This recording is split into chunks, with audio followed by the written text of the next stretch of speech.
This morning, while I was dressing up for work, a phrase came to me that every king is someone who has been privileged to serve a king maker at one point or the other in their lives.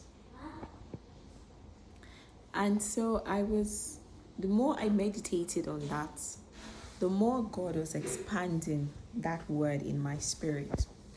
And God made me realize that God does not call the qualified. In other words, kings are not necessarily perfect. However, that the test of leadership, the test of kingship, is not necessarily about the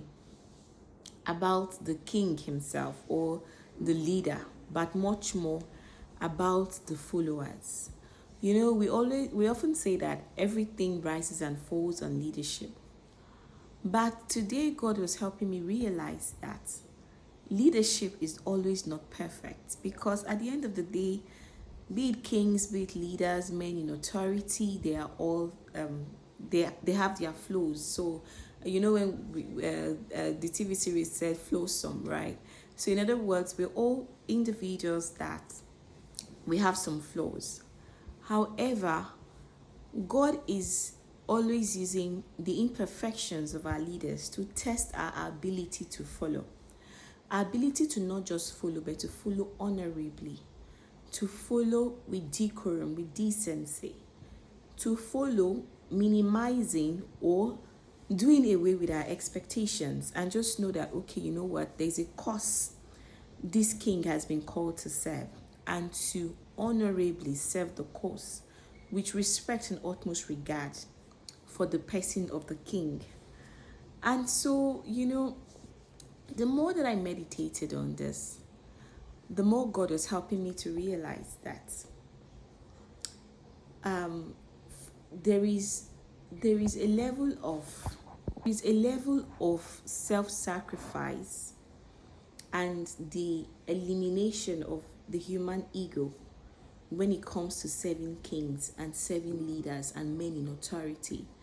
And that when we realize that men in authority are not perfect, leaders, kings, they are not always perfect. However, there is no authority that is instituted that is not of God, that is not by God. It might not necessarily be of God, but it is always by God, because authority cannot be taken or assumed without God. I am a Christian, I'm a believer, and so I believe that's how it works.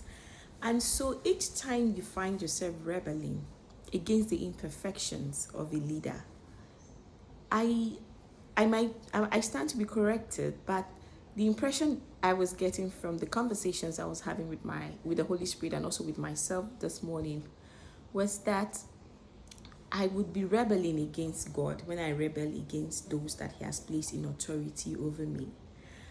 And when we look at humans or leaders beyond their human imperfections and realize that they have been placed there by God for a reason, whatever that is, and realize that the test is not about them as leaders, but about our ability for us to follow and follow truthfully.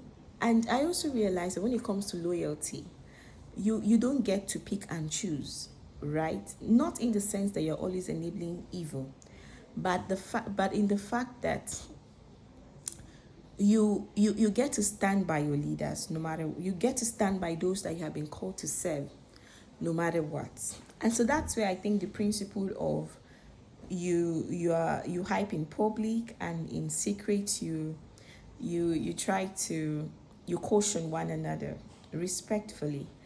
And when loyalty is perfected, that is how it is. True loyalty, we build the capital of influence. We build this capital called influence, because the word of God says that kings rule by wisdom. And what is wisdom? Wisdom is counsel. And so if you do not build this capital of the capital of influence through loyalty with a king, you do not even have the room to influence their decisions for good. And so often when we're able to look past ourselves to understand that whenever we are called to serve other people, it is God also giving us an opportunity for us to do the right thing and also be able to influence them, because you really cannot influence someone from the place of opposition or aggression.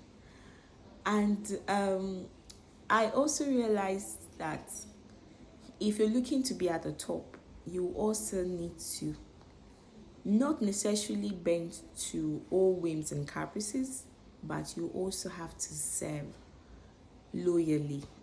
And when you serve loyally and a man does not reward you, I am of the utmost belief that God is the ultimate kingmaker.